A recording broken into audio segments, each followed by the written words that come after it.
Hello, this is Philosophy Quote of the Week, sponsored by Philosophy Now magazine. I'm Anya, and here's our quote. Man is condemned to be free. Jean-Paul Sartre, existentialism is a humanism.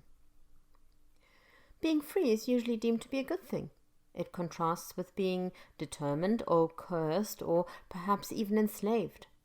Freedom means to be able to mold your life the way you see fit.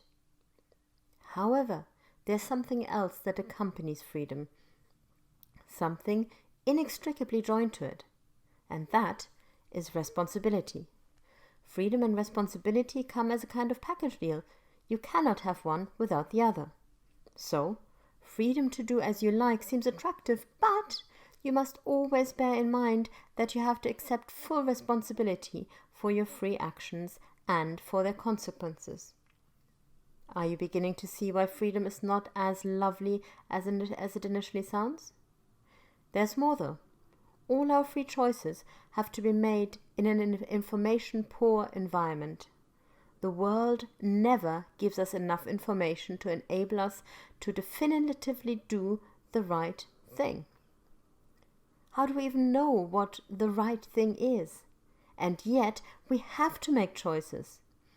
That is the reality of human existence, and this is why Sartre tells us that we are condemned to be free. Freedom is more a curse than a blessing, and the importance of making the right choices under unfavorable conditions should weigh heavily on us. Here is something else to think about. Sartre seems to say that we are all free. Ignoring the gendered language he uses, this statement is clearly meant to be universal. But how free are we, really? Isn't it insulting to those gravely ill or oppressed to say, hey, you're free? Freedom here doesn't mean that you can choose whatever you wish. Sartre believes that within the confines that are set to us in our own existence, and they may be more or less severe depending on what your life is like, we all have free choices we must make. To illustrate this, in his short story, The Wall, he describes the last night of prisoners who will be executed in the morning. Even they have choices, he believes, of how to spend their remaining hours. As long as there's life, there is freedom.